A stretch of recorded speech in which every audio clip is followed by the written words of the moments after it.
স্বাগতম জনাইছোঁ প্ৰিয় দৰ্শক। মই বৰ্তমান উপস্থিত আছোঁ লাচিত ঘাটত, আৰু লাচিত ঘাটত প্ৰজ্ঞাৰ উদ্যোগত অহা 12 আৰু 13 তাৰিখে মঞ্চস্থ হ'ব এখন ঐতিহাসিক নাট, মহানায়ক মহাৰাজ পৃথু।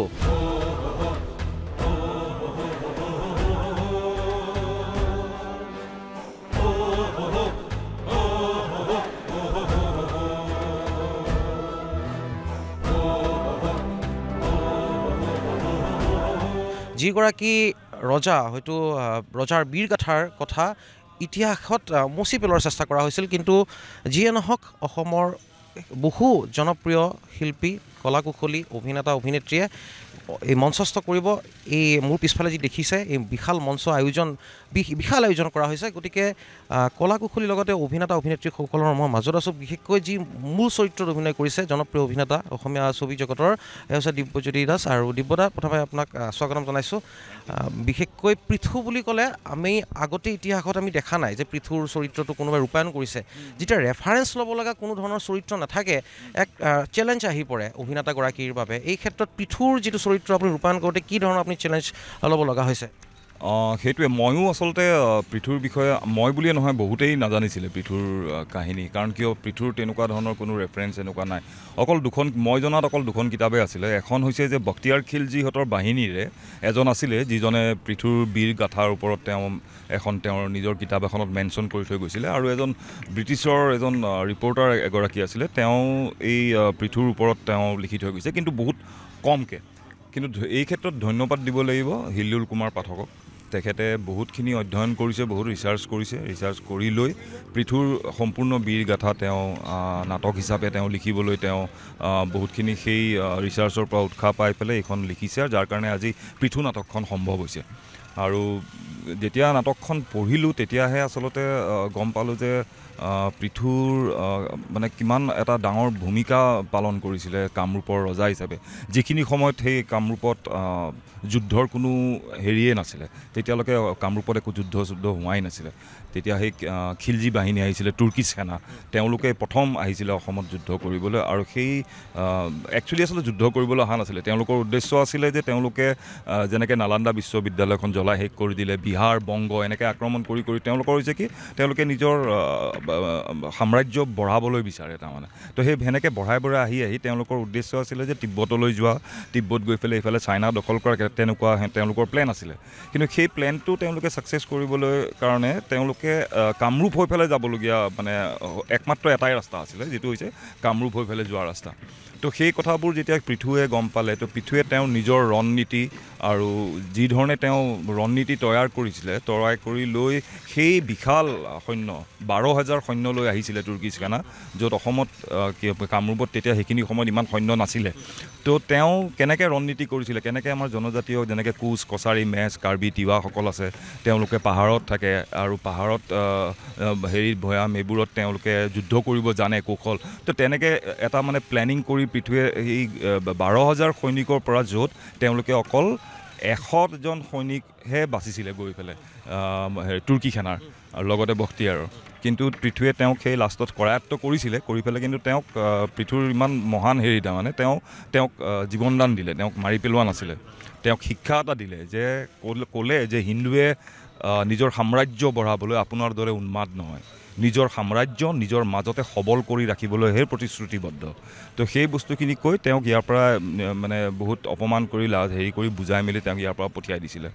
আৰু তেওঁ নিজেও পিছত পৃথুৰ বীৰত্ব স্বীকাৰ কৰিছিলে বখতিয়াৰ খিলজীয়ে, আৰু কৈছিলে যে আপোনাৰ নিচিনা মহান, আপোনাৰ নিচিনা ইমান উদাৰ ৰজা আমি কেতিয়াও দেখা নাই, আৰু ভৱিষ্যতলৈ পাম বুলি কৈ শেষত তেওঁ নিজে সেৱা কৰি বখতিয়াৰ খিলজী ইয়াৰ পৰা ওলাই গুচি গৈছিলেগৈ।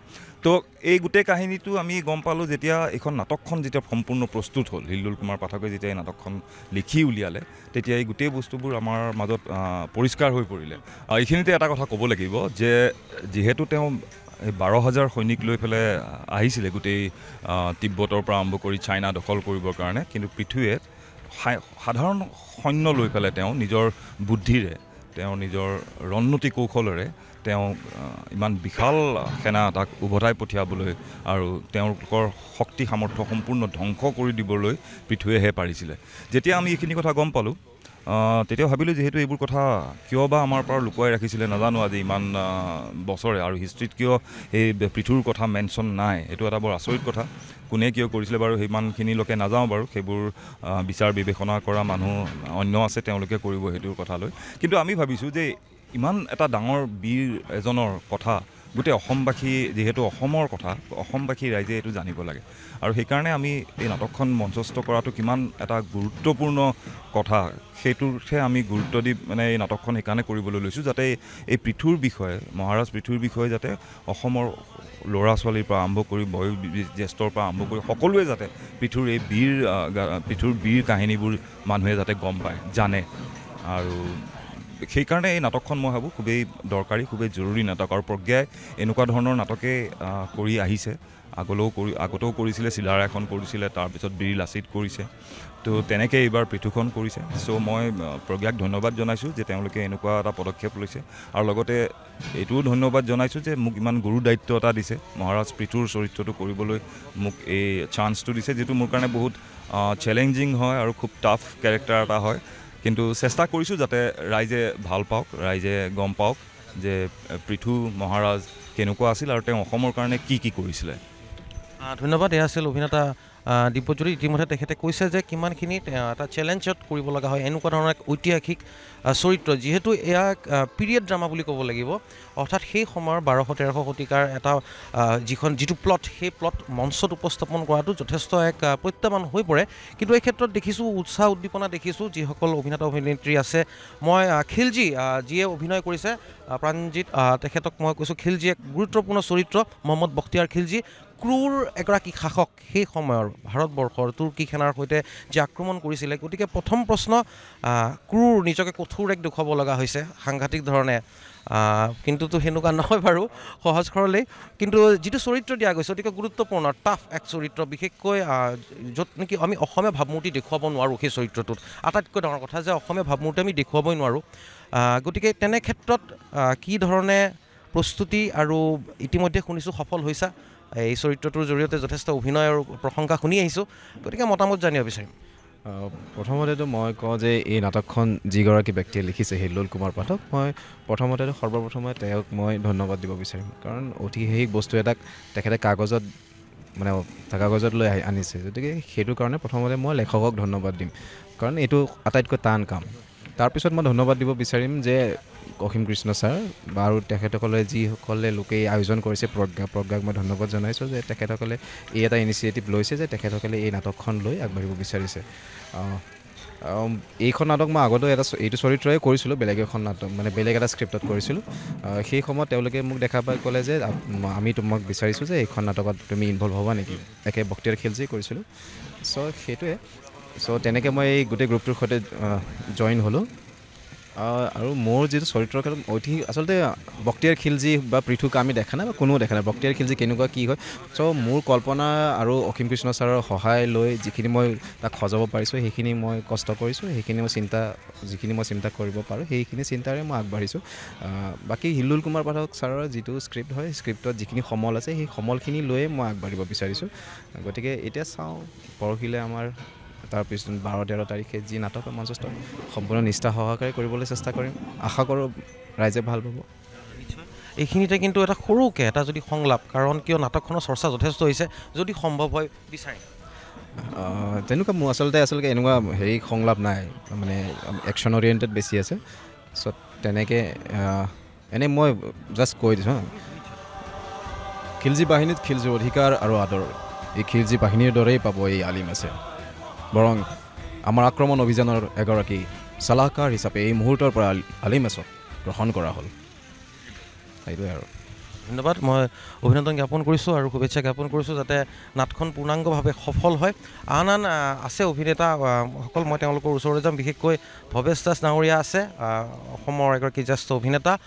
আৰু প্ৰথম কথা যে জানিব বিচাৰিম, নাটকখনক লৈ চৰ্চা আৰম্ভ হৈছে, এক ভাল দিশ বুলি ক'ব লাগিব বিশেষকৈ। আৰু আটাইতকৈ ডাঙৰ দিশ, নাটকখন যদিও ঐতিহাসিক, ইয়াক আধুনিকতাৰ পৰশ যদিও দিয়া হৈছে, কোনো বিকৃত কৰা নাই। কাৰণ মঞ্চ মই দেখুৱাইছোঁ দৰ্শকসকলক, পিছফালে কাৰুকাৰ্য কৰা হৈছে, লাইটছৰ কাম চলি আছে, ইতিমধ্যে আলোকসজ্জাৰ কাম চলি আছে। গতিকে তেনে ক্ষেত্ৰত আপোনাৰ যিটো অভিজ্ঞতাখিনি আছে, আৰু নৱপ্ৰজন্মৰ বহুখিনি অভিনেতা অভিনেত্ৰী আছে, কেনেধৰণৰ আপোনাৰ এই যিটো যুগলবন্দী কেনেধৰণে চলিছে? মহাৰাজ পৃথু, এই পৃথুৰ বিষয়ে আমি বহুতে জনা নাছিলোঁ, ময়ো জনা নাছিলোঁ সঁচা কথা ক'ব গ'লে।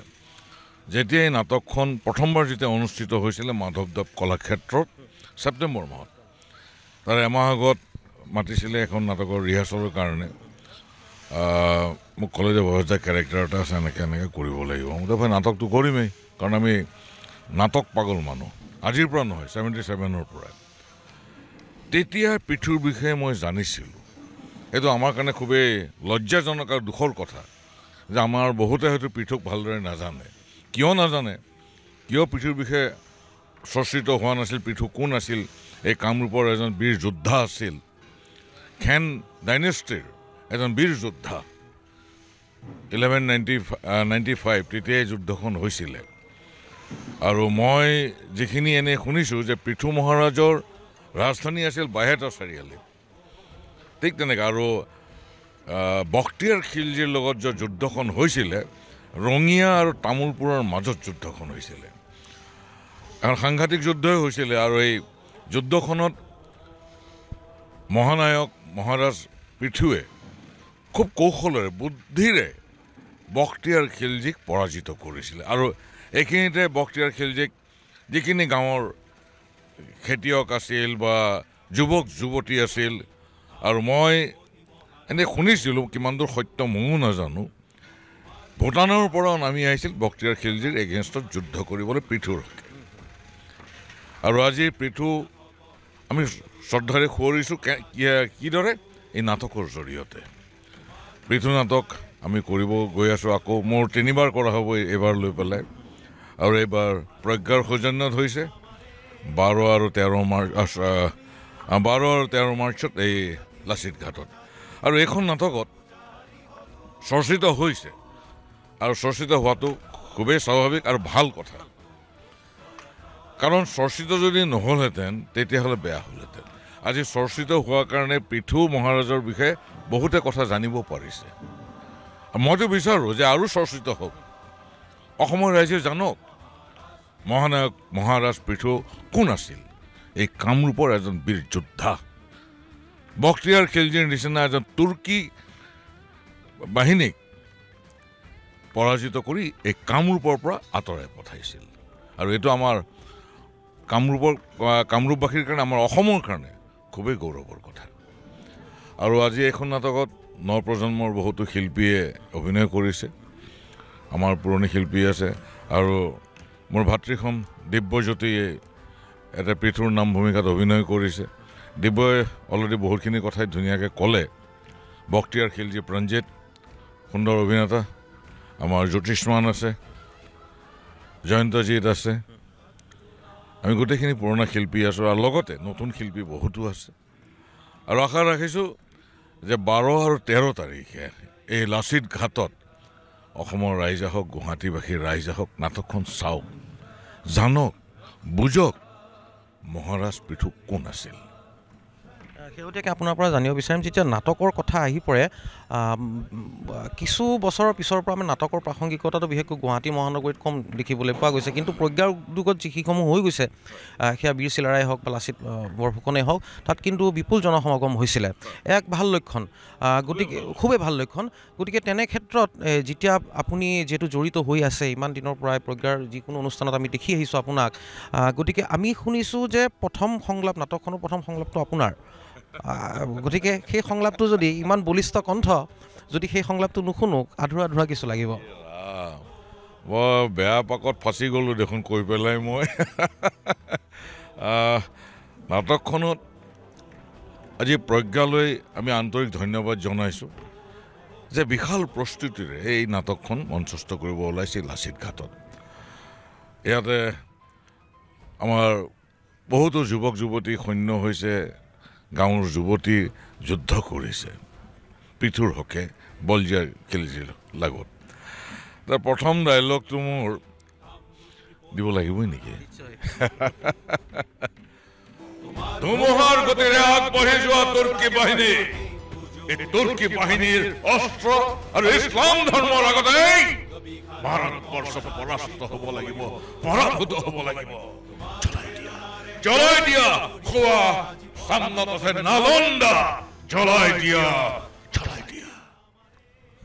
খুব সুন্দৰ ধন্যবাদ জ্ঞাপন কৰিছোঁ আৰু আশা কৰিছোঁ সফল হওক যিহেতু আপোনালোকৰ দৰে ইমান প্ৰবীণ শিল্পী আছে নিশ্চয় সফল হ'ব কেৱল এতিয়া ৰাইজ আহিব লাগে চাব লাগে আৰু আছে মোৰ লগত বিশেষকৈ জ্যোতিষ্মান আছে আৰু হীৰক আছে কথা পাতিম হীৰক ইতিমধ্যে মাতিছোৱে মই হীৰকক আৰু তাৰপিছতে আমি একেলগে জ্যোতিষ্মানৰ ল'ম কবীন্দ্ৰ দাস আছে যে হীৰক অতি চিনাকি এখন মুখ কি বুলি ক'ম এতিয়া লোকশিল্পী এগৰাকী যিয়ে প্ৰতিনিধিত্ব কৰি আছে নৱপ্ৰজন্মক আমাৰ লোককৃষ্টিৰ ওপৰত গতিকে হীৰকেও কিন্তু এই নাটকখনত অভিনয় কৰিছে গতিকে হীৰক জানিব বিচাৰিম এটা নতুন অভিজ্ঞতা বিশেষ নহয় এটা মদন নামৰ চৰিত্ৰত অকণমান অভিনয় কৰিছোঁ ডায়লগ নাই কাৰণ আমাৰ ডায়লগ মনত নাথাকে আমি লাইভ প্ৰগ্ৰেম কৰা মানুহ গতিকে ডায়লগ আমাৰ সিমান পটককৈ মনত নাথাকে গতিকে পৰিচালক মহোদয় যেনেকৈ শিকাইছে তেনেকৈ কৰিবলৈ আমি চেষ্টা কৰিছোঁ আৰু মই সৌভাগ্যৱান এই ঐতিহ্যপূৰ্ণ এই নাটকখনত এটি সৰু চৰিত্ৰত আমি অভিনয় কৰিবলৈ পাইছোঁ প্ৰজ্ঞালৈ বহুত ধন্যবাদ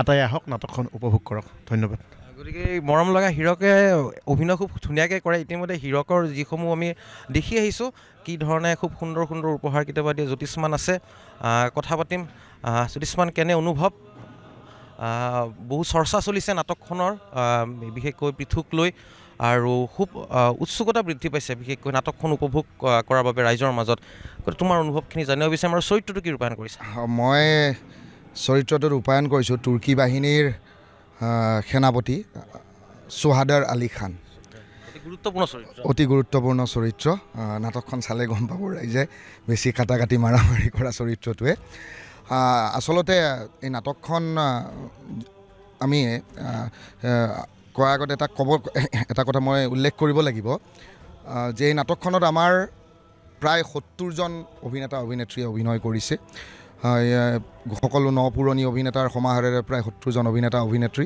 নাটখনি ইতিমধ্যে আপোনালোকে গম পাইছেই ৰচনা কৰিছে হিল্লোল কুমাৰ পাঠকদেৱে পৰিচালনা কৰিছে আমাৰ অসীম কৃষ্ণ বৰুৱাদেৱে আৰু প্ৰজ্ঞাৰ উদ্যোগত এইখিনিতে মই প্ৰজ্ঞাক ধন্যবাদ এইকাৰণে দিব লাগিব অসমৰ এই ঐতিহাসিক চৰিত্ৰসমূহ আগতে বিগত দুবছৰো আপোনালোকে ইতিমধ্যে দেখিছে লাচিত চিলাৰায় তাৰে পিছত এইবাৰ মহাৰাজ মহানায়ক পৃথু এই ঐতিহাসিক চৰিত্ৰসমূহ নৱপ্ৰজন্মৰ মাজলৈ উলিয়াই অনাৰ কাৰণে প্ৰয়াস কৰিছে যেতিয়া বখতিয়াৰ খিলজীয়ে উদয়ন্তীপুৰ বিক্ৰমশিলা নালন্দা ধ্বংস কৰি যেতিয়া অসমত প্ৰৱেশ কৰিছিলে অসমত প্ৰৱেশ কৰাৰ পিছত তেওঁক আমাৰ জাতীয় বীৰ পৃথুৱে তেওঁক যুদ্ধত পৰাজিত কৰি উভতাই পঠাইছিলে এই ইতিহাসবোৰ কিন্তু আমাৰ অসমীয়া ৰাইজৰ পৰা লুকুৱাই ৰখা হৈছিলে কিয় লুকুৱাই ৰখা হৈছিলে এইটো এটা ডাঙৰ প্ৰশ্নবোধক যিখিনি সময়ত আমি বখতিয়াৰ খিলজীৰ বিষয়ে জানো নৱপ্ৰজন্মৰ বহুতেই জানো কিন্তু সেই বখতিয়াৰ খিলজীকে আমাৰ অসমৰ জাতীয় বীৰ এজনে পৰাভূত কৰিছিল সেই বস্তুখিনি কিন্তু আমাৰ মাজৰ পৰা লুকুৱাই ৰখা হৈছিল আৰু এই বস্তুখিনিকে আমি নৱপ্ৰজন্মৰ মাজলৈ এক যি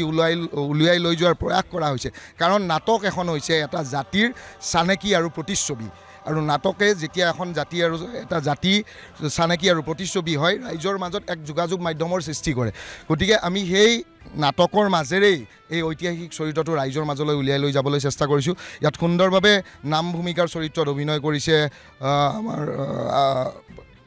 দিব্যজ্যোতি দাস দিব্যদাই লগতে ভৱেশ দা আছে শ্ৰদ্ধাৰ বিজিত দা আছে পল ফুকন আছে পলদা আছে তাৰপিছত আমাৰ মনোজ দা আছে আমাৰ কবিন দা আছে ভালেখিনি বনলতা আছে নমামী আছে দীপান্বিতা আছে বহুতখিনি নপুৰণি শিল্পী খুব সুন্দৰভাৱে অভিনয় কৰিছে আৰু প্ৰজ্ঞাক ধন্যবাদ দিছোঁ প্ৰজ্ঞাক এইকাৰণে ধন্যবাদ দিছোঁ যে এনেকুৱা এটা সুন্দৰ বিশাল পৰিসৰৰ নাটক এখনত মোক অভিনয় কৰাৰ সুযোগ দিছে অসীম কৃষ্ণ দা মোৰ পৰিচালক তেওঁ চিৰনমস্য ব্যক্তি মোৰ কাৰণে তেওঁকো ধন্যবাদ দিছোঁ আৰু হিল্লোল কুমাৰ পাঠক তেওঁকো ধন্যবাদ দিছোঁ ইমান সুন্দৰ বিষয় এটা তেওঁ সুন্দৰভাৱে উপস্থাপন কৰিছে গতিকে মই ৰাইজক আমন্ত্ৰণ জনাইছোঁ অহা 12 আৰু 13 তাৰিখে সন্ধিয়া 6 বজাত এই আমাৰ লাচিত ঘাটৰ বালিচৰৰ মুক্তাংগনত আপোনালোকে উপভোগ কৰিবলৈ আহক একেবাৰে বিনামূলীয়া সকলোকে সাদৰেৰে নিমন্ত্ৰণ জনালোঁ ধন্যবাদ গতিকে বিনামূলীয়াৰ কথা কৈছে বিনামূলীয়াৰ কথা ক'লে নাটকৰ যিহেতু কথা বিশেষকৈ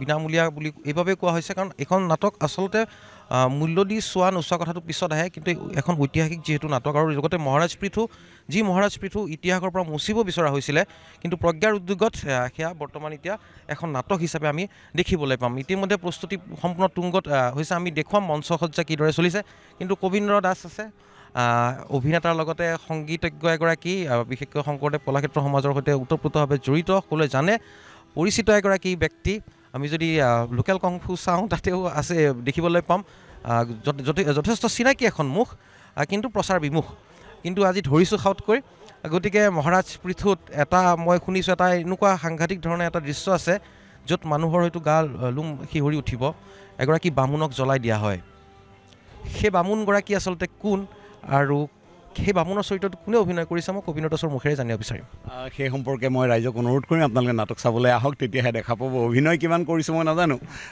প্ৰয়াস কৰিছোঁ আৰু তাৰ কাৰণে মই বিশেষকৈ হিলল কুমাৰ পাঠকদেৱক আৰু অসীম কৃষ্ণ বৰুৱাদেৱৰ লগতে এই সামগ্ৰিক পৰিকল্পনাত থকা মনমোহন বৰুৱাদেৱকো ধন্যবাদ জ্ঞাপন কৰিছোঁ কথাটো হৈছে যে কেইটামান কথা মন কৰিব লাগিব যে ঘটনাৰ ক্ৰম য'ৰ পৰা আৰম্ভ হৈছিল শেষত আমি যদি বিচাৰি যাওঁ তেন্তে পৃথু ৰজাই পৰাস্ত কৰাৰ পিছত খিলজিৰ কিন্তু মৃত্যু সেই একেটা স্থানতে হৈছিল যি স্থানত ব্ৰাহ্মণজনক জ্বলাই দিয়া হৈছিল একেটা মন্দিৰ একেটা প্ৰাংগণে একেটা হেৰিতে জীৱনত যে ভাৰতীয় পৰম্পৰা যি অভিশাপৰ যি পৰম্পৰা আছে এই পৰম্পৰাটোকে প্ৰতিফলিত কৰি জীৱনৰ কৰ্মৰ প্ৰাপ্তি কৰ্মফল যাক কৰ্মা বুলি কোৱা হয় তাৰ প্ৰাপ্তিফল আমি তাত দেখিবলৈ পাওঁ আৰু তাতকৈ বেছি ভাল লাগিছে যে মঞ্চখন এনেকুৱা জেগাত লুইতৰ দাঁতিত পাতিছে যে যাৰ সন্মুখত কামাখ্যা দেৱীৰ মন্দিৰ থাকিব সন্মুখত নীলাচল পৰ্বত আৰু ঠিক সোঁহাতে সেই বিখ্যাত শিলটো যিটো শিলৰ পৰাই আমি পৃথু মহাৰাজৰ ইতিহাস উদ্ধাৰ কৰিছিলোঁ যি পিছলৈ জল্পেশ্বৰ বুলি বিখ্যাত হৈছিলে তো কথা হৈছে যে এই প্ৰচাৰৰ বাবে এই ৰাণা প্ৰতাপ শিৱাজী ইত্যাদি চৰিত্ৰবোৰ ভাৰতীয় প্ৰেক্ষাপটত জিলিকি উঠিছে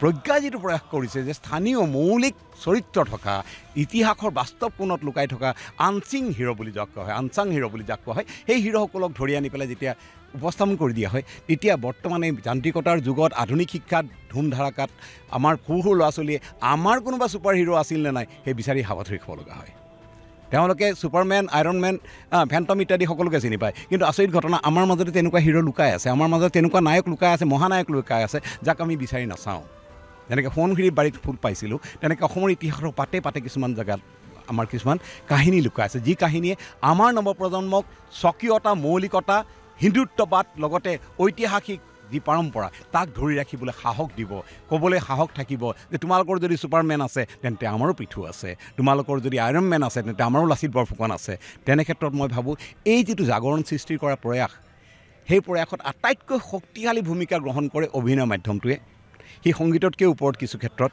য'ত দৃশ্যশ্ৰাব্য দুয়োটাই আমি পাওঁ সেই ক্ষেত্ৰত মই ভাবোঁ যে ইয়ালৈ আপুনি আহক আপোনালোক সকলোৱে আহক লগতে নৱপ্ৰজন্ম কণ ল'ৰা ছোৱালীক লৈ আহক তেওঁলোকে দেখক যে কেনেকৈ নিশংকতাৰ মাজেৰে ৫,০০০ বছৰ ধৰি এটা জাতি এটা ধৰ্ম যুঁজি সহিষ্ণু হৈ জীয়াই থাকি আজি মূৰ তুলি থিয় হ'ব পাৰিছে সেয়ে বৃহত্তৰ ভাৰতবৰ্ষ বুলি ক'লে এটা জাতি নহয় ভাৰতবৰ্ষ বুলি ক'লে এটা প্ৰদেশ নহয় আমি একতাৰ মাজত অনৈক্যতাৰ মাজত একতা বিচাৰি এই যি প্ৰয়াস এই প্ৰয়াসক মই প্ৰজ্ঞাক আন্তৰিকতাৰে ধন্যবাদ জনাইছোঁ ঈশ্বৰৰ ওচৰত ধন্যবাদ জনাইছোঁ যে এনেকুৱা এটা বৃহত্তৰ প্ৰচেষ্টাত মই ক্ষুদ্ৰমান অৰিহণা যোগাব পাৰিছোঁ মই ইয়াত মুখ্যতেও এটা সৰু চৰিত্ৰ অভিনয় কৰিছোঁ আৰু তাৰ লগতে শব্দ প্ৰক্ষেপণ ব্যৱস্থাত মোৰ লগত মানস হাজৰিকা আৰু মই শব্দ প্ৰক্ষেপণতো আমি সহায় কৰিম আপোনালোকে আশীৰ্বাদ কৰিব যাতে প্ৰতিটো শিল্পীয়ে প্ৰতিটো কলাকুশলীয়ে প্ৰতিজন ইয়াৰ লগত জড়িত থকা ব্যক্তিয়ে যি মহান উদ্দেশ্যলৈ আগবাঢ়িছে সেই মহান উদ্দেশ্য যাতে সাফল্যমণ্ডিত কৰিব পাৰে জনমানসত ৰজা পৃথুক প্ৰতিষ্ঠা কৰিবলৈ আমি যি চেষ্টা কৰিছোঁ তাৰ ঈশ্বৰৰ আশীৰ্বাদৰ লগত জনতা জনাৰ্দনৰ আশীৰ্বাদো বিচাৰিলোঁ ধন্যবাদ খুব সুন্দৰ কথা আমি আকৌ চেষ্টা কৰিম আন অভিনেতা অভিনেত্ৰীসকল আছে আমি তেওঁলোকৰ সৈতেও কথা পাতিব আমি চেষ্টা কৰিম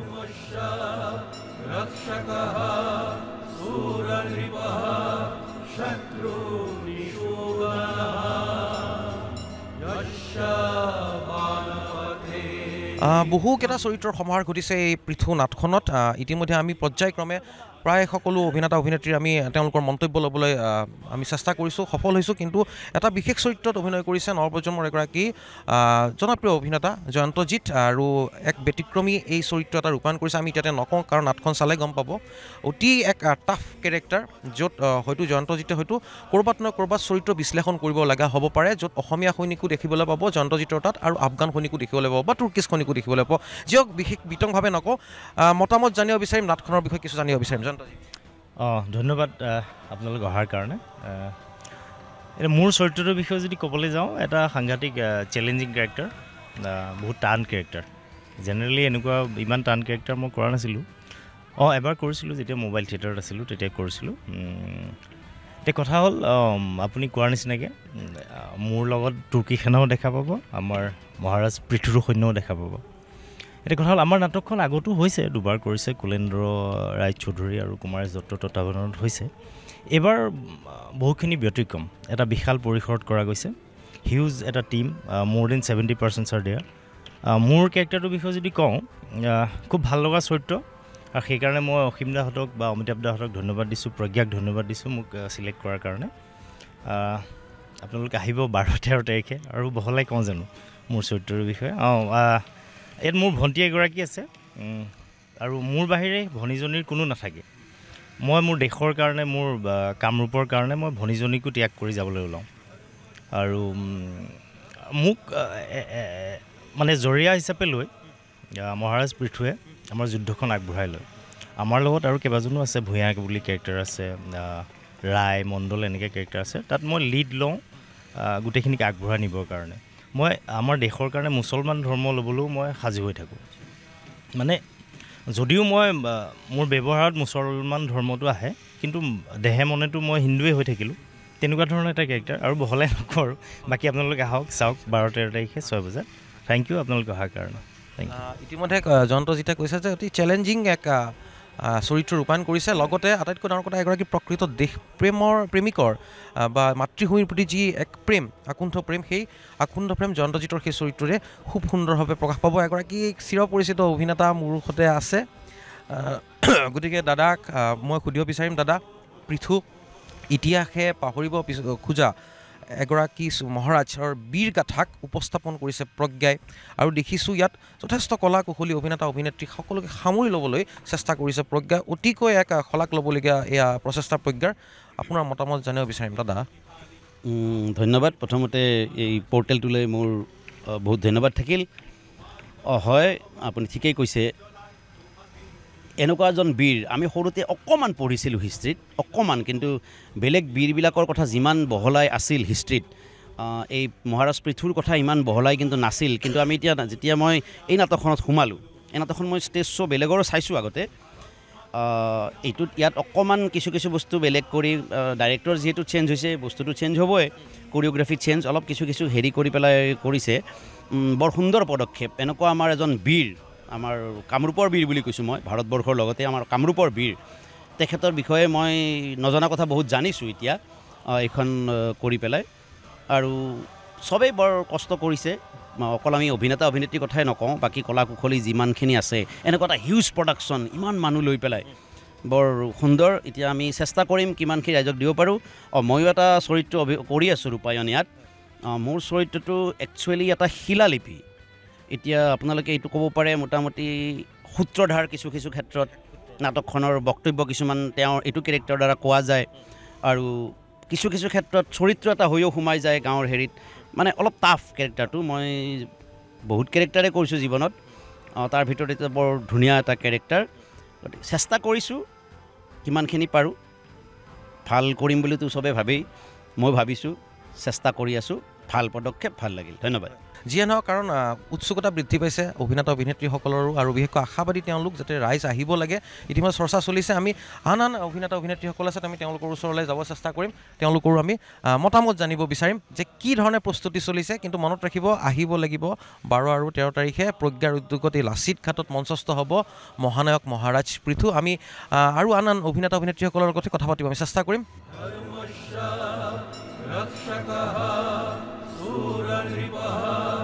शत्रु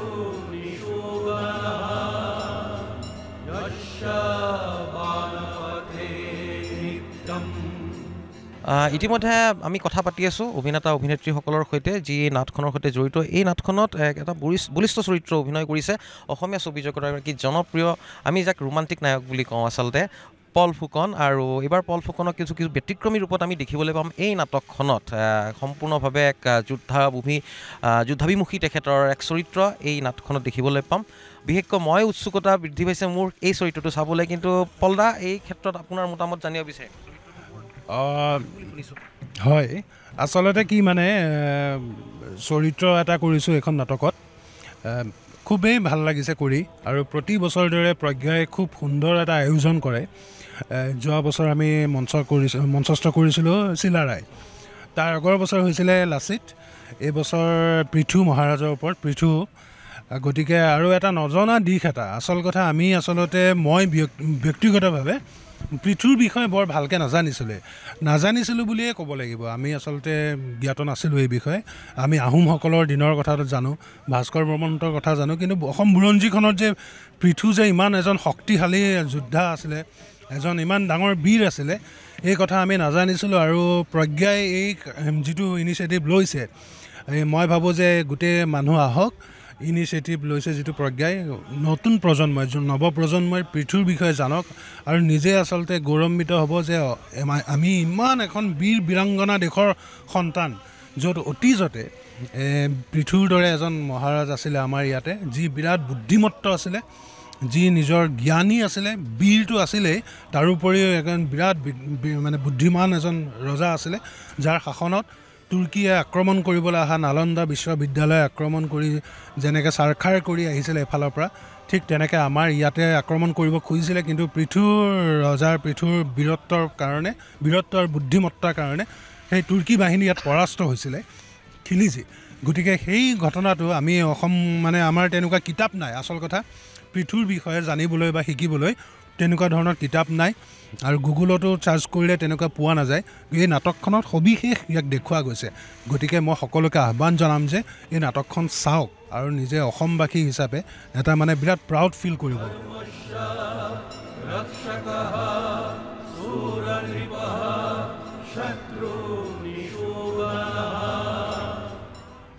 এতিয়া এখন চলচ্চিত্ৰ হওক বা নাটক হওক তাৰে আৱসংগীতৰ কথা বা সংগীতৰ বিষয়টো অতি গুৰুত্বপূৰ্ণ কাৰণ সেই সংগীতে যি সংলাপ থাকক বা যিকোনো প্ৰতিটো ছিকুৱেঞ্চক দৰ্শকসকললৈ প্ৰক্ষেপ কৰাত যথেষ্ট সহায় কৰে গতিকে এক গুৰুত্বপূৰ্ণ বিষয় হৈছে বা এক গুৰুত্বপূৰ্ণ দিশ হৈছে নাটক এখনৰ সংগীত আৰু সেই ক্ষেত্ৰত শৰৎ ৰাগে এই খুব দায়িত্বটো লৈছে গুৰু দায়িত্ব এই পৃথুৰ নাটখনৰ মহানায়ক মহাৰাজ পৃথুৰ গতিকে শৰৎ নাটখনৰ বিশেষকৈ মৌলিক উপাদান হৈছে ঐতিহাসিক যিহেতু সংগীতৰ ক্ষেত্ৰত কেনেধৰণৰ তুমি আগবঢ়াই নিছা নাটখন সকলোকে নমস্কাৰ জনাইছোঁ মই শৰৎ ৰাগ ইতিমধ্যে কৈছে আৰু অকল ময়ে নহয় মোৰ লগতে আমাৰ বিদ্যাসাগৰ দা আছে আমাৰ সকলোৰে পৰিচিত বিদ্যাসাগৰ দা আছে আমাৰ সংগীতৰ দায়িত্বত লগতে গোটেই সংগীত ব্যৱস্থাপনাত আমাক সহায় কৰিছে মনদীপ মহন্ত আৰু ৰাজীৱ কাশ্যপে এই ক্ষেত্ৰত আমি যিহেতু আপুনি কৈছে ঐতিহাসিক এখন এই নাটকত আমি বিভিন্ন কথা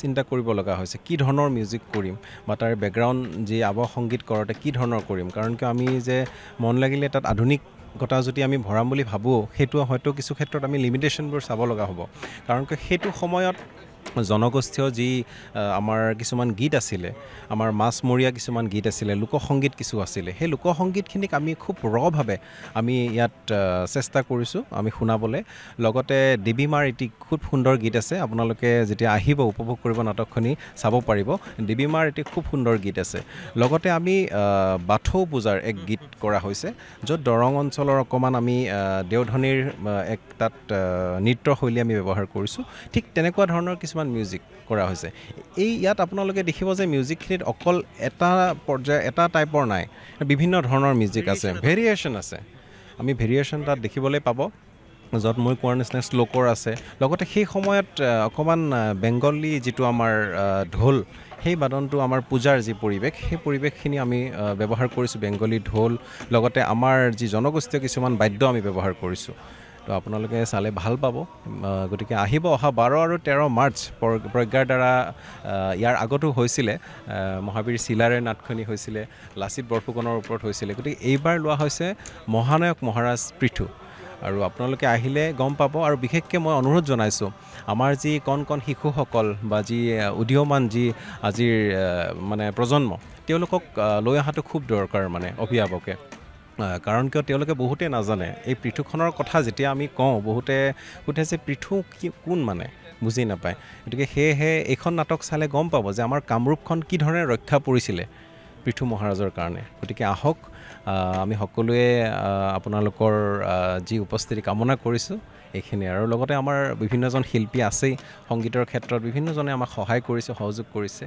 গতিকে তেওঁলোকৰ লগতো কথা পাতিলে ভাল পাব নিশ্চয় নিশ্চয় গতিকে ধুনীয়া মানুহ ধুনীয়া সংগীত নিশ্চয় হ'ব গতিকে চৰ্চা হৈ চলিছে যে সংগীতত এক ভেৰিয়েশ্যন পাব বিশেষকৈ এই নাটখনত গতিকে কেৱল এতিয়া অপেক্ষা 12 আৰু অহা 12 আৰু 13 তাৰিখলৈ য'ত ঐতিহাসিক নাট পৃথু মঞ্চস্থ হ'ব লুইতৰ এই বুকুত য'ত আমি আন্ধাৰুবালি বুলিও কওঁ লাচিত ঘাট বুলি কওঁ এতিয়া নৃত্যৰ কথা আহি পৰিছে যে নাটকখনত নৃত্যৰো যথেষ্ট এক অৱদান আছে আৰু বিশেষকৈ নাট এখন পূৰ্ণাংগ নাট এখন হ'বলৈ গ'লে তাত নৃত্যৰ বা নৃত্য পৰিচালকৰো যথেষ্ট অৱদান থাকে আমি নৃত্যৰ এই বিষয়টোৰ ওপৰত আমি আলোচনা কৰিবলৈ বনলতাৰ কাষ চাপিম কাৰণ বনলতাই গোটেই দায়িত্বটো লৈছে গতিকে বনলতাৰ সৈতে আমি কথা পাতিম বনলতা ইতিমধ্যে সকলোৱে পৰিচিত গতিকে বনলতা প্ৰথম কথা এক গুৰুত্বপূৰ্ণ দায়িত্ব যিহেতু কোৰিঅ'গ্ৰাফি ছেকশ্যনটো আৰু বিশেষকৈ ইয়াত যথেষ্ট জুনিয়ৰ আৰ্টিষ্টেই হওক বা আৰ্টিষ্ট মই জুনিয়ৰ বুলি নকওঁ নৃত্যশিল্পীসকলক লোৱা গৈছে আৰু ইতিমধ্যে গম পাইছোঁ যে সংগীতৰ ক্ষেত্ৰত যথেষ্ট ভেৰিয়েশ্যন আছে তো কোৰিঅ'গ্ৰাফি যিটো ছেকশ্যন সেই ছেকশ্যনতো ডেফিনেটলি তুমি ভেৰিয়েশ্যন হয়তো এটা টাফ এটা চেলেঞ্জ আহি পৰিছে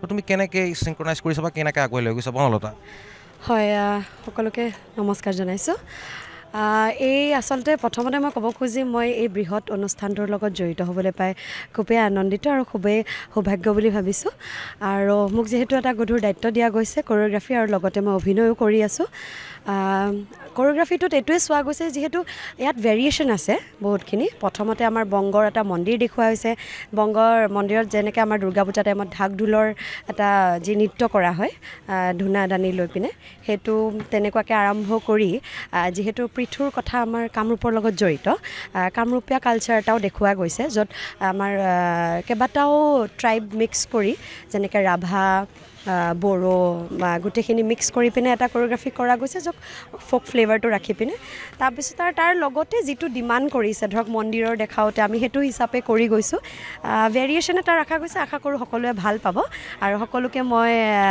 চাব আহিবলৈ অনুৰোধ জনাম 12 আৰু 13 মাৰ্চ সন্ধিয়া 6 বজাত আশা কৰোঁ সকলোৱে ভাল পাব আৰু ইয়াৰ পৰা এটা মেছেজ লৈ যাব বুলি আশা কৰিছোঁ নৃত্যশিল্পীৰ সংখ্যা কিমান আছে আমাৰ আচলতে অকল নৃত্য বুলি নহয় নৃত্য আৰু যিহেতু খিলজী আৰু পৃথুৰ যি যুদ্ধখিনি আমাৰ দেখুওৱা হ'ব গোটেইখিনি আৰ্টিষ্ট আমাৰ প্ৰায় 40-50ৰ কাষতেই আছে আৰু এটা বৃহৎ মানে টিম আমাৰ মানে এটা ডিজাইনিঙত কৰা হৈছে আচলতে সেইকাৰণে আমাৰ ল'ৰা ছোৱালীৰো সঁহাৰিখিনি খুব ধুনীয়াকৈ পাইছোঁ সেইটো অনুযায়ী আমাৰ গোটেই মানে নাটকখনৰ ডিজাইনিংটো তেওঁলোকৰ ওপৰতে আচলতে নিৰ্ভৰ হৈ আছে আৰু লগতে আমাৰ মাজত বহুতো জনপ্ৰিয় অভিনেতা অভিনেত্ৰীসকল আছে ময়ো ইয়াতে জড়িত হ'বলৈ পাই সৌভাগ্য হৈছোঁ ধন্যবাদ ধন্যবাদ এয়া আছিল বনলতা ইতিমধ্যে তেখেতে নৃত্যৰ যি বিষয় লগতে যি অভিনেতা অভিনয় কৰিছে গতিকে সেই চৰিত্ৰটো চাবলৈ কিন্তু আমি অপেক্ষা কৰিব লাগিব কিন্তু মই যিহেতু এই উপস্থিত আছোঁ ইতিমধ্যে মই পুনৰবাৰ কেমেৰা পাৰ্চন বিদ্যুতক দেখুৱাব অনুৰোধ কৰিছোঁ যি প্ৰস্তুতি তুংগত আৰু এক বিশাল আয়োজন বুলি ক'ব লাগিব গতিকে নিশ্চয় এনেকুৱা এখন নাট যিখন নাট লুইতত এক ঐতিহাসিক নাট আৰু লুইতত এনেদৰে যেতিয়া মঞ্চস্থ কৰা হ'ব নিশ্চিতভাৱে নৱপ্ৰজন্মই এক উপাদান পাব মহানায়ক মহাৰাজ পৃথুৰ বিষয়ে জানিবলৈ মই এগৰাকী অভিনেত্ৰীৰ কাষলৈ আহিছোঁ মহাৰাজ পৃথু গতিকে এক ঐতিহাসিক চৰিত্ৰৰ প্ৰথম কথা আমিয়ে গম পোৱা নাছিলোঁ পৃথু কোন আছিলে শেহতীয়াকৈ এই নাটখনক লৈ কিন্তু পৃথুকেন্দ্ৰিক চৰ্চা হৈছে আটাইতকৈ ভাল দিশ কিন্তু তোমাৰ চৰিত্ৰটো কি বা কি ৰূপায়ণ কৰিছা পোনপ্ৰথমবাৰৰ বাবে আপোনালোক সকলোকে মই ধন্যবাদ জ্ঞাপন কৰিছোঁ যে কাৰেণ্ট আছাম ট্ৰেণ্ড আজি আমাৰ ইমান এটা সুন্দৰ অনুষ্ঠান বাঢ়ি উপস্থিত হৈছেহি আৰু দ্বিতীয়তে আপোনাৰ প্ৰশ্নটোৰ উত্তৰ দিবলৈ হ'লে মই নাটকখনত এটা অতি সুন্দৰ চৰিত্ৰ বিৰুবালাৰ চৰিত্ৰটো মই ৰূপায়ণ কৰিছোঁ খুব ধুনীয়া চৰিত্ৰ এইটো টাফ হয় চেলেঞ্জ নিশ্চয় এই ক্ষেত্ৰত কিয় অসুবিধা হৈছিলে মই যিমান দূৰ চেষ্টা কৰিছোঁ মানে বিৰুবালাৰ চৰিত্ৰৰ বিষয়ে জানিবৰ কাৰণে মই নিজে পাৰ্চনেলি এটা ষ্টাডি কৰিছোঁ যে সেই সময়ত বিৰুবালা কেৰেক্টাৰটো কেনেকুৱা আছিলে যিহেতু বহু বছৰ পুৰণি এটা চৰিত্ৰ আৰু সেই মিডিভেল পিৰিয়ডৰ কিছুমান বস্তু আমি ইয়াত যিমান দূৰ সম্ভৱ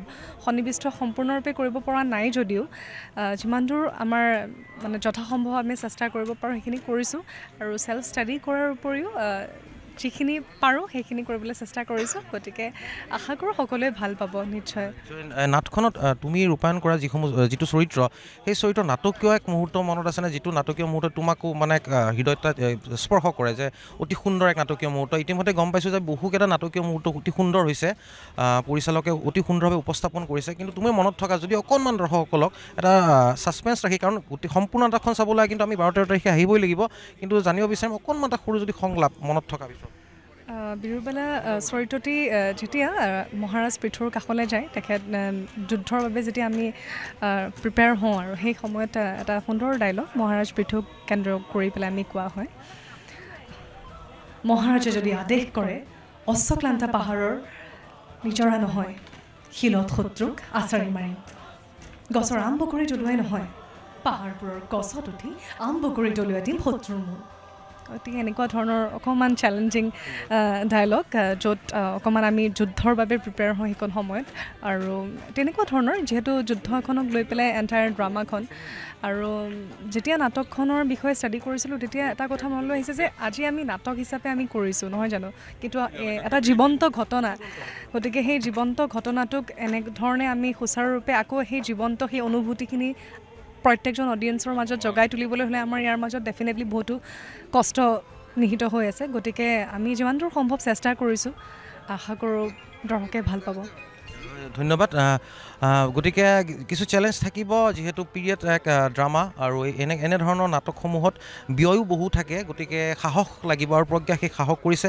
অমিতাভ দা আছে গতিকে অমিতাভ দা ধন্যবাদ প্ৰথম কথা দেখিছোঁ পুৰণি শিল্পীৰ সমাহাৰ ঘটিছে প্ৰথম কথা প্ৰজ্ঞাই খুব সুন্দৰভাৱে সাঙুৰি লৈছে ইয়াত মই দেখিছোঁ প্ৰায় সকলোখিনি চিনাকি গতিকে প্ৰথম কথা আপোনাৰ গুৰু দায়িত্ব পৰিছে আপোনাৰ মতামত জানিব বিচাৰিম নাটখনৰ বিষয়ে প্ৰথমতে মই কাৰেণ্ট ট্ৰেণ্ড আছামৰ সমূহ দৰ্শকক মোৰ সম্ভাষণ জনাইছোঁ আৰু প্ৰথমতেই মই সকলোকে অহা 12 আৰু 13 তাৰিখে লাচিত ঘাটত আহি মহানায়ক মহাৰাজ পৃথু চাবলৈ আহ্বান জনাইছোঁ এতিয়া আহোঁ নাটকৰ কথালৈ প্ৰজ্ঞাই আচলতে প্ৰতি বছৰে অসমৰ একোজন বীৰৰ জীৱনগাথাক লৈ একোখনি নাটক মঞ্চস্থ কৰি আহিছে এইবাৰ মঞ্চস্থ কৰিবলৈ লৈছে পৃথু মহাৰাজৰ ওপৰত আচৰিত কথা যে এই 12শ শতিকাৰ যিজন বীৰ আছিল আমাৰ মহাৰাজ পৃথু তেওঁৰ বিষয়ে কিন্তু আমাৰ অসমৰ মানুহে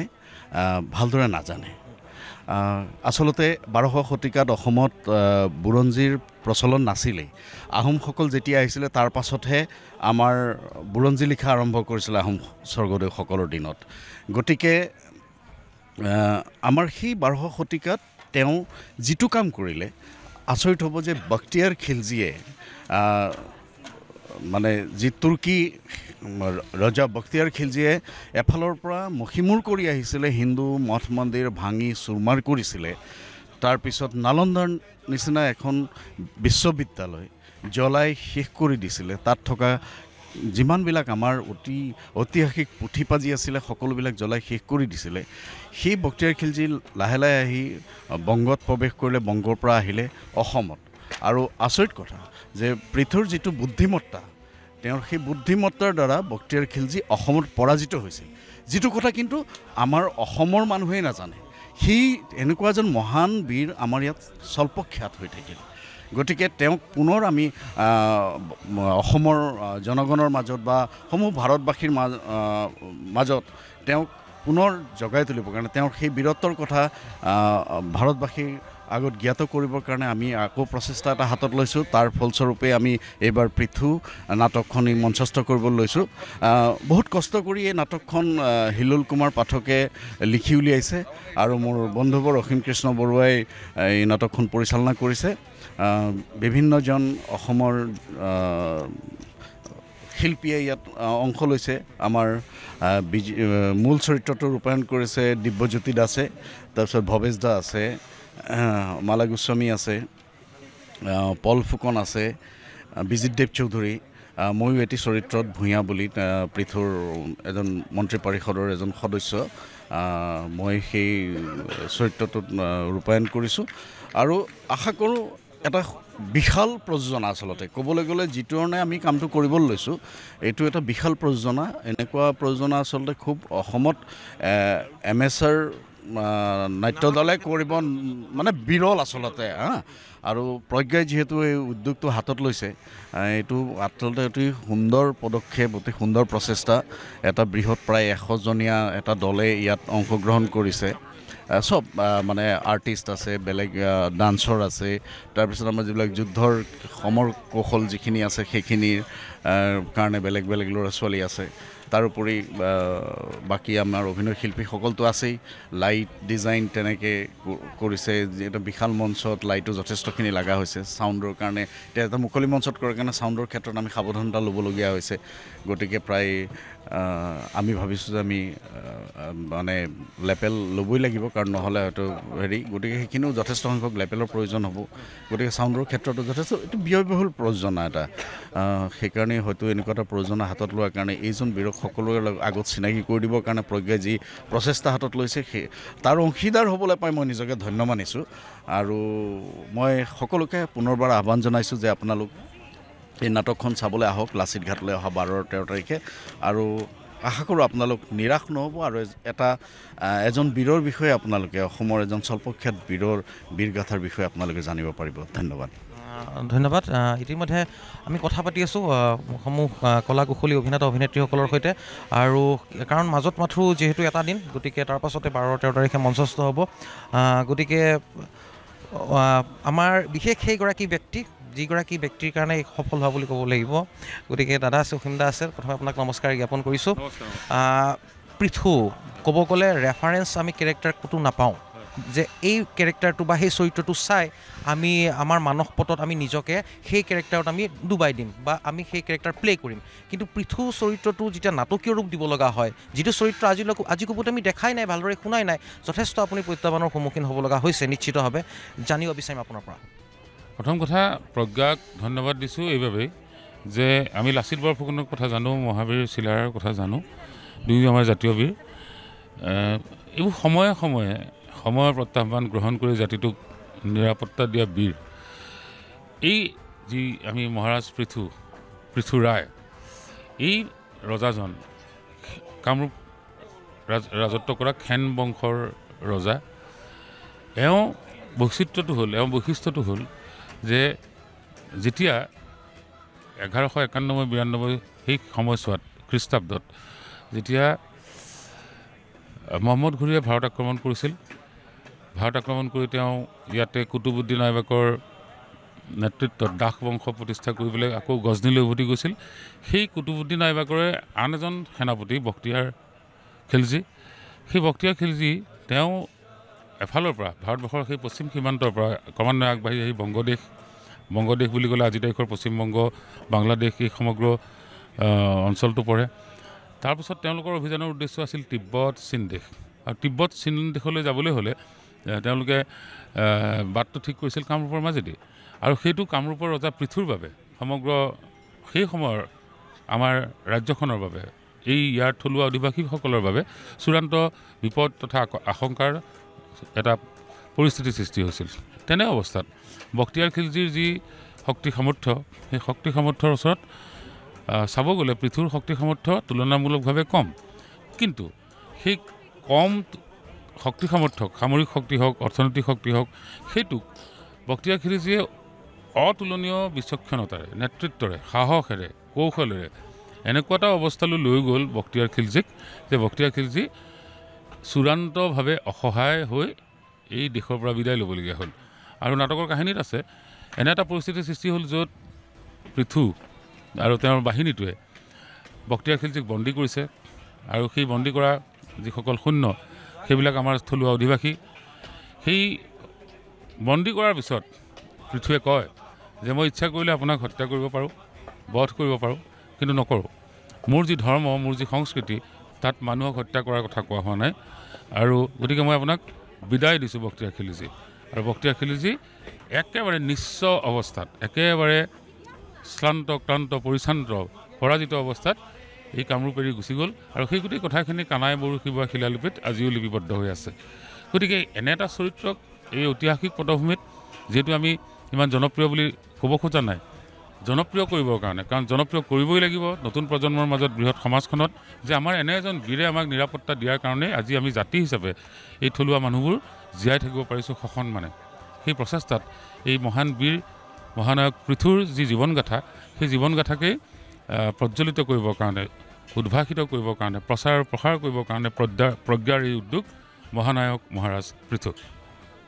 পৰিচালকৰ দৃষ্টিভংগী ৰাখি বহুখিনি হয়তো কেতিয়াবা আমি নিগচিয়েট কৰিব লগা হয়, কিছুমান কথা চিন্তা কৰিও আমি ৰখি যাব লগা হয়। এই ক্ষেত্ৰত আপুনি এগৰাকী পৰিচালকৰ দৃষ্টিভংগীৰে যে আমি আপোনাক সোধোঁ যে আপুনি স্বাধীনতাটো পাইছেনে সম্পূৰ্ণ? নিশ্চয় নিশ্চয় স্বাধীনতা আছে। আৰু কথাটো এই মুহূৰ্তত আপুনি মই য'ত থিয় হৈ আছোঁ ব্ৰহ্মপুত্ৰ নদীৰ মাজত এক প্ৰকাৰ থিয় হৈ আছোঁ বালিচৰত, এইটো এটা মুক্তাংগন মঞ্চ। এই মুক্তাংগন মঞ্চত স্থায়ী মঞ্চৰ দৰে, ধৰক আমাৰ শ্ৰীমন্ত শংকৰদেৱ কলাক্ষেত্ৰৰ মঞ্চৰ দৰে সকলো সা সুবিধা নাই, কিন্তু আমি এইটো প্ৰত্যাহ্বান গ্ৰহণ কৰিছোঁ সন্মিলিতভাৱে যে ইয়াত মঞ্চৰ যি সীমাবদ্ধতা আছে, আপোনালোকে দেখিছে আমাৰ মঞ্চৰ অৱস্থা বৰ্তমান নিৰ্মীয়মান অৱস্থাত আছে, লাইট লগাই আছে, ছিট লগাই আছে। এই অৱস্থাটোত যি প্ৰত্যাহ্বান গ্ৰহণ কৰিছোঁ, সেই প্ৰত্যাহ্বানটো তাতকৈ ডাঙৰ প্ৰত্যাহ্বানটো হ'ল যে পৃথক জনমানসত প্ৰতিষ্ঠা কৰা, পৃথুৰ বীৰত্বক প্ৰতিষ্ঠা কৰা। এই গোটেইখিনিৰ মাজত আমাৰ দিব্যজ্যোতি দাস প্ৰধান চৰিত্ৰত অৱতীৰ্ণ হৈছে, বক্তিয়াৰৰ চৰিত্ৰত অৱতীৰ্ণ হৈছে প্ৰাণজিৎ প্ৰীতম, সেইদৰে আছে মালা গোস্বামী, ভৱেশ দাস, আয়ুষ্মান প্ৰমুখ্যে, অমিতাভ ৰাজখোৱা, জয়ন্তজিৎ, পল ফুকন, মনোজ দাস, বিজিত দেৱ চৌধুৰী, চন্দন বৰুৱা, এই সকলোৱে মানে যিমানখিনি সহযোগিতা আগবঢ়াব লাগে সকলোৱে সহযোগিতা আগবঢ়াইছে। মই পৰিচালক হিচাপে এই গোটেই কথাখিনিৰ এটা সমন্বয়ক হিচাপে কাম কৰিছোঁ। প্ৰত্যেকৰে অৰিহণা আছে।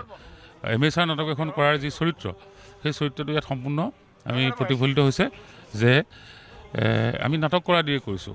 এখন নাটক কেৱল বৈশিষ্ট্য এইটোৱেই যে মহানায়ক পৃথুৰ বিষয়ে আমি ৰাইজক জনাব লাগে, আৰু তাকো এই বিশাল বৰলুইতৰ বালিচৰত আমি তাকে প্ৰত্যাহ্বান হিচাপে গ্ৰহণ কৰিছোঁ। আৰু আপোনালোকৰ সংবাদ মাধ্যমক ধন্যবাদ জনাইছোঁ এই প্ৰচাৰ প্ৰসাৰ কৰাৰ কাৰণে। আপোনালোকৰ জৰিয়তে সমূহ ৰাইজক আমি অনুৰোধ জনাইছোঁ যে আহক, অহা 12 আৰু 13 তাৰিখে এই মহানায়ক মহাৰাজ পৃথু নাটকখন উপভোগ কৰক।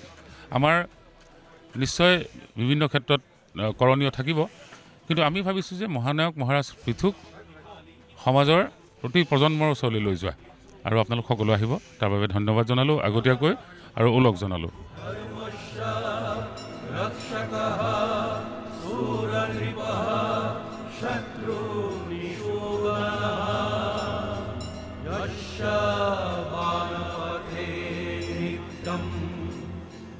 বাৰশ 1300 শতিকাৰ সেই অস্ত্ৰৰ ঝনঝননি আৰু লগতে বক্তিয়াৰ খিলজীৰ মৃত্যুৰ মত্ততাণ্ডৱ, সেই সম্পূৰ্ণ বিষয়, সামগ্ৰিক বিষয় উপস্থাপন কৰা হ'ব নাটকৰ জৰিয়তে। গতিকে এক ব্যয়বহুলটো আয়োজনেই, বিশাল আয়োজন, আৰু এই আয়োজনত যথেষ্ট অভিনেতা অভিনেত্ৰী আছে। আমি ইতিমধ্যে পৰ্যায়ক্ৰমে কথা পাতিছোঁ, কিন্তু এই নাটকখনত অভিনেত্ৰীসকলৰ যথেষ্ট অৱদান আছে।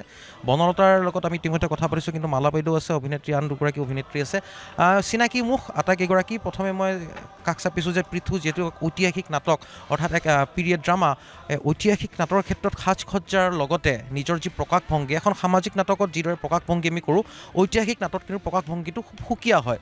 এনে ক্ষেত্ৰত কি ধৰণে পৰিচালকৰ নিৰ্দেশ বা কি ধৰণে নিজকে প্ৰস্তুত কৰা হৈছে জানিব বিচাৰিম আপোনাক। হয়, নমস্কাৰ, মই নিজৰা নমামী গগৈ। পৃথু নাটকখন আগতে গম পোৱা নাছিলোঁ যে পৃথু ৰজা কোন আছিলে, নালন্দা বিশ্ববিদ্যালয়খন কোনে জ্বলাইছিলে। গতিকে এই নাটকখনৰ জৰিয়তে বহুখিনি কথা, হিষ্ট্ৰিকেল কথাখিনি জানিব পাৰিলোঁ। পৃথু ৰজা কোন আছিলে আৰু কেনেকৈ কি হয়, কামৰূপীয়া ছোৱালীবিলাক কেনেকৈ থাকে, আমি সাধাৰণতে যেনেকৈ এতিয়া আমি থাকোঁ, ত' তেওঁলোকৰ যিটো গাঁৱলীয়া হাৰ্ড ৱৰ্ক কৰা, সেনেকুৱা এটা পৰিৱেশত আমি এইকেইদিন মানে প্ৰস্তুত হৈ আছোঁ। আৰু যিহেতু গাঁৱলীয়া ছোৱালী হিচাপে এইকেইদিন মানে নিজকে সাজু কৰি আছোঁ।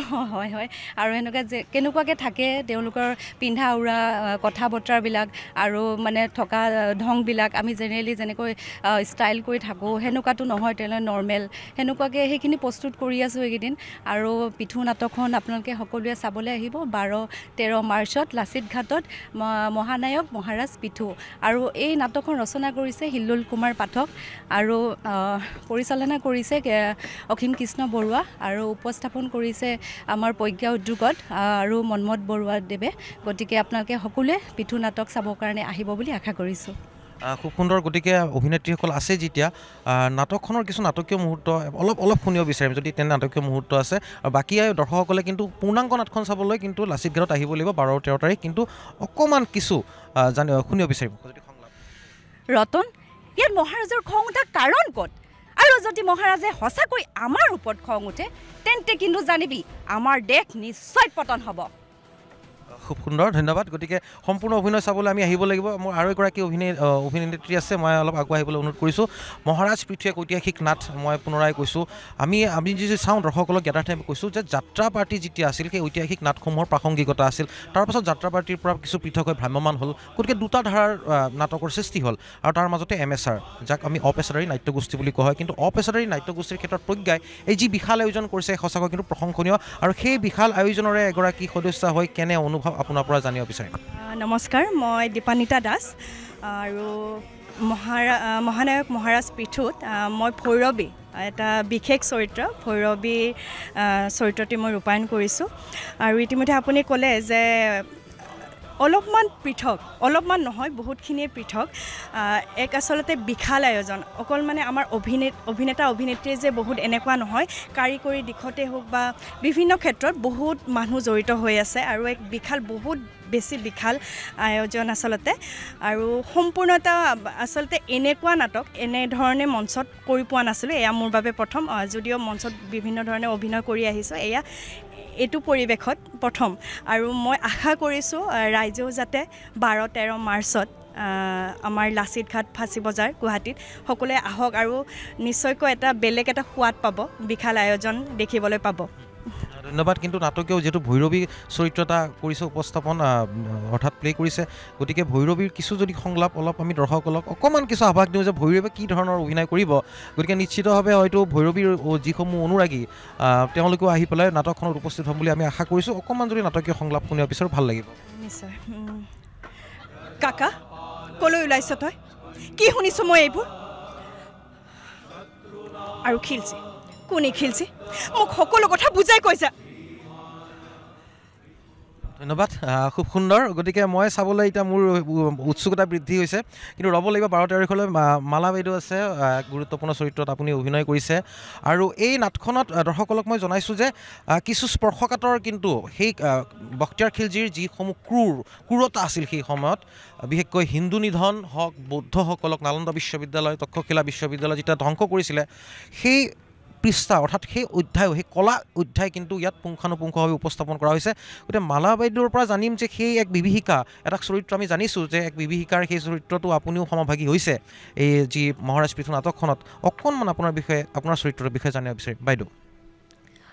যেতিয়া আক্ৰমণ কৰে খিলজীয়ে, বংগই হৈ সোমায় তেওঁলোক, প্ৰথমতেই বংগৰ সোমাই মঠ মন্দিৰবোৰ যেতিয়া ধ্বংস কৰে, মই এগৰাকী বংগীয় মন্দিৰৰ পূজাৰীৰ পত্নী।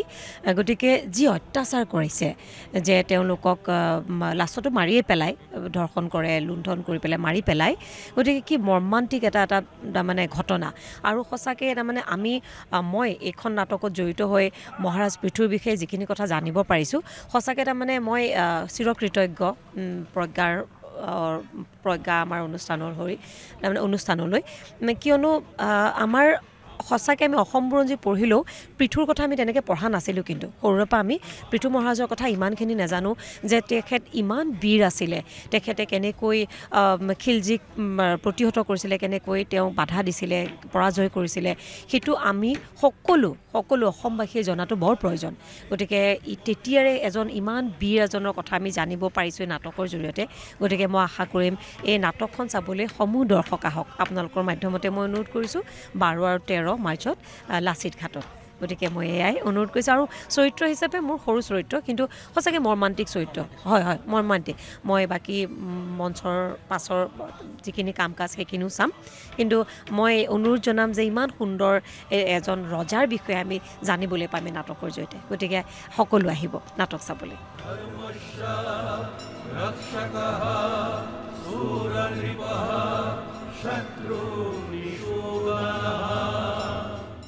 ইতিমধ্যে আমি প্ৰায় সংখ্যক অভিনেতা অভিনেত্ৰী কলা কুশলীৰ সৈতে কথা পাতিছোঁ, কিন্তু এক গুৰুত্বপূৰ্ণ চৰিত্ৰ ৰূপায়ণ কৰিছে আমাৰ পৰিচিত মন্মথ দা। গতিকে মন্মথ দা এক ঐতিহাসিক নাটক, আৰু মই দেখিলোঁ প্ৰায় সংখ্যক অভিনেতা অভিনেত্ৰী বা কলা কুশলীয়ে তেওঁলোকে গৌৰৱবোধ কৰিছে এই নাটকখনৰ অংশীদাৰ হ'বলৈ পায়। প্ৰজ্ঞাই এক সুন্দৰ পদক্ষেপ লৈছে। ঐতিহাসিক নাট, যি ৰজা মহাৰাজা পৃথু, যি ইতিহাসৰ পৰাই প্ৰায় নিশ্চয় নোহোৱাৰ উপক্ৰম হৈছে, কিন্তু অতি বলিষ্ঠ এক পদক্ষেপেৰে মহাৰাজ পৃথুক নৱপ্ৰজন্মলৈ নাটক হিচাপে আগবঢ়াই দিছে প্ৰজ্ঞাই। গতিকে সকলোৱে দেখিছোঁ এক গৌৰৱান্বিত। আপোনাৰ মতামতো জানিব বিচাৰিম দাদা। মই এইবাৰ নাটকখনত অভিনয় কৰা নাই, মোৰ এটা বৰ গুৰু দায়িত্ব পৰিছে নাটকখনত, গোটেই প্ৰযোজনা নিয়ন্ত্ৰণটো চাই আছোঁ। আৰু লগতে গোটেই অকল মই চোৱাই নহয়, আমাৰ প্ৰজ্ঞাৰ সকলো কৰ্মকৰ্তাই দিনে ৰাতিয়ে কাম কৰি আছে। আমাৰ নাটকখনৰ লগত জড়িত অভিনেতা অভিনেত্ৰী, পৰিচালক, আমাৰ যিমান আমাৰ কলা কুশলী আছে, সকলোৱে নাটকখন যাতে আমি এখন ভাল নাটক ৰাইজক উপহাৰ দিব পাৰোঁ, সেইকাৰণে সকলোৱে চেষ্টা কৰিছে, কষ্ট কৰিছে। মহাৰাজ পৃথুৰ বিষয়ে আমাৰ নতুন প্ৰজন্মই বুলি নহয়, আমিও বিশদভাৱে জনা নাছিলোঁ, কিন্তু এই নাটকখনৰ জৰিয়তে মহাবীৰ পৃথুক অসমৰ ৰাইজে জানিব, নতুন প্ৰজন্মই জানিব। আমাৰ প্ৰজ্ঞাৰ এইটোৱেই প্ৰয়াস যে নতুন প্ৰজন্মৰ আগত আমাৰ যিবিলাক আমাৰ বীৰ বীৰংগনাক আমি যাতে নতুন প্ৰজন্মৰ আগত চিনাকি কৰাই দিব পাৰিব, তেওঁলোকৰ অতীত হেৰিবিলাক আমি ৰোমন্থন কৰিব পাৰোঁ, সেই উদ্দেশ্যে আমি প্ৰজ্ঞাই এইবিলাক কাম কৰি আহিছে। আমি ইয়াৰ আগৰবাৰ কৰিছিলোঁ মহাবীৰ লাচিত বৰফুকন, তাৰপিছত চিলাৰায় কৰিলোঁ। এইবাৰ আমি লাচিত এইবাৰ আমাৰ মহানায়ক মহাৰাজ পৃথু। আৰু আমাক যদি আমি ৰাইজৰ পৰা যথেষ্ট সহায় সহযোগ পাইছোঁ, সকলোৱে ভালো পাইছে। আৰু আপোনালোকৰ সংবাদ মাধ্যমৰ জৰিয়তেও আমাৰ এটা ভাল প্ৰচাৰ আপোনালোকে এটা দি আছে, যে আপোনালোকৰো দায়িত্ব, যে আমাৰ যেনেকৈ দায়িত্ব আমি ভাবোঁ সংবাদ মাধ্যমৰো দায়িত্ব, যে এনেকুৱা এটা বিশাল মহা ৰজা পৃথুৰ বিষয়ে আমি যাতে নতুন প্ৰজন্মক দেখাব পাৰোঁ। আৰু লগতে আমি আপোনালোকৰ চেনেলৰ জৰিয়তে আশা কৰিছোঁ আমাৰ সকলো ৰাইজ আমাৰ এই নাটকখন চাব আহক, ল'ৰা ছোৱালীক আপোনালোকে লগত লৈ আহক। পৃথুৰ বিষয়ে যাতে ল'ৰা ছোৱালীয়ে আৰু আমাৰ নতুন প্ৰজন্মই জানিব পাৰে, তাৰ কাৰণে সকলোৱে আহি এই নাটকখন উপভোগ কৰক। আৰু লগতে আমাৰ এই নাটকখন আমি এইবাৰ পৃথু কৰিছোঁ, অহাবাৰ হয়তো আমি আৰু এজন নতুন বীৰৰ ৰজাৰ কথা আমি ইয়াতে নাটক মঞ্চস্থ কৰিম, সেয়াও আমাৰ প্ৰচেষ্টা আছে। আমি প্ৰত্যেক বছৰে এনেকৈ বীৰসকলক যাতে আমি অসমৰ ৰাইজৰ মাজত আমি নতুন প্ৰজন্মৰ মাজত লৈ যাব পাৰোঁ, তাৰ কাৰণে আমি প্ৰতি বছৰে চেষ্টা কৰিম। আমি কাষ চাপিছোঁ আন এগৰাকী অভিনেতালৈ, মনোজ দা আছে। মনোজ দা ইতিমধ্যে এই নাটকখনৰো যথেষ্ট গুৰুত্বপূৰ্ণ চৰিত্ৰ ৰূপায়ণ কৰিছে। মনোজ দা, অনুভৱ কওক। অনুভৱ মানে মহানায়ক মহাৰাজা পৃথু, তো এই নাটকখনৰ কিছু বুৰঞ্জীমূলক, কিন্তু মই ইমান জনা নাছিলোঁ ইয়াৰ বিষয়ে, কিন্তু এতিয়া অলপ নাটকখন কৰাৰ পিছত কিছু এটা আইডিয়া হৈছে।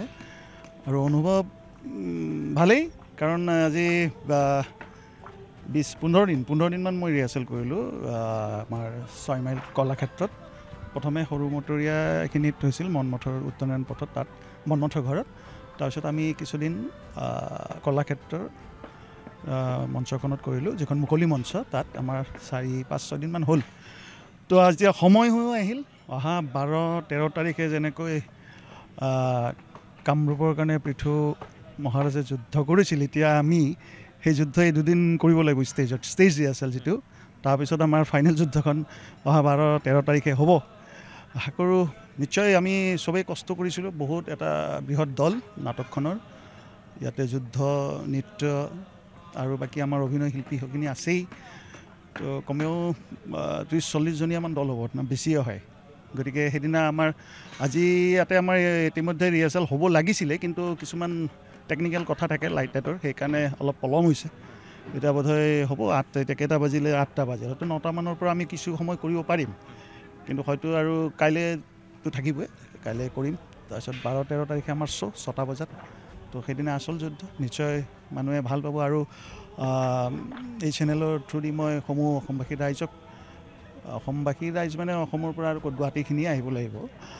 গুৱাহাটীবাসী ৰাইজক এই নাটকখন উপভোগ কৰিবলৈ আমাৰ মাছখোৱা লাচিত ঘাট অহা 12-13 তাৰিখে সন্ধিয়া 6 বজাত আহিবলৈ আমন্ত্ৰণ জনালোঁ কাৰণ এই নাটকখন চালে নতুন প্ৰজন্মই বহুত শিকিব পাৰিব বহুত নজনা কথা জানিব যে এনেকুৱা এজন পৃথু ৰজা বুলিও কামৰূপৰ এজন ৰজা আছিলে সেয়া থেংক ইউ ধন্যবাদ মনোজালৈ শুভেচ্ছা জ্ঞাপন কৰিলোঁ প্ৰিয় দৰ্শক ইতিমধ্যে আমি অভিনেতা অভিনেত্ৰীসকলৰ সৈতে কথা পাতিলোঁ তেওঁলোকৰ মনৰ ভাৱ আমি জানিবলৈ চেষ্টা কৰিলোঁ সকলোৰে উৎসুকতা দেখিবলৈ পাইছোঁ যে কিদৰে নিজৰ চৰিত্ৰসমূহ সুন্দৰভাৱে উপস্থাপন কৰে মোৰ পিছফালে থকা এই মঞ্চখনত যিখন মঞ্চত 12 আৰু 13 তাৰিখে মঞ্চস্থ হ'ব মহানায়ক মহাৰাজ পৃথু যি নাটকখনত প্ৰায় 80ৰ পৰা 100জনকৈ অভিনেতা অভিনেত্ৰীয়ে অভিনয় কৰিছে লগতে কলা কুশলী আছেই আৰু ইতিমধ্যে এক বিশাল বহিব পৰা অৰ্থাৎ দৰ্শক প্ৰায় 10,000 দৰ্শক বহিব পৰা ব্যৱস্থা ইতিমধ্যে প্ৰজ্ঞাই কৰি তুলিছে আটাইতকৈ ডাঙৰ কথা যি ঐতিহাসিক নাট এই পৃথু মা কামাখ্যাৰ ফালে মুখ কৰি এই মঞ্চখনতেই মঞ্চস্থ হ'ব কিন্তু যিগৰাকী পৃথুক আমি জনা নাছিলোঁ ইমান দিনে ইতিহাসৰ পাতত আমি ভালদৰে পোৱা নাছিলোঁ কোন মহাৰাজ পৃথু কিন্তু নৱপ্ৰজন্মই এই ঐতিহাসিক নাটখনৰ পৰা বহু ইতিহাসৰ সমল পাব আৰু সেই কথা ইতিমধ্যে আমি পৰিচালকৰ পৰা আৰম্ভ কৰি অভিনেতা অভিনেত্ৰীসকলৰ পৰাও আমি জানিব পাৰিছোঁ গতিকে কেৱল অপেক্ষা 12 আৰু 13 তাৰিখলৈ আৰু 12-13 তাৰিখে আহিব লাগিব সকলো যাতে আমি প্ৰজ্ঞাৰ উদ্যোগত অনুষ্ঠিত মহানায়ক মহাৰাজ পৃথু এই নাটখন আমি উপভোগ কৰোঁ আৰু তেতিয়ালৈ চাই থাকিব কাৰেণ্ট আছাম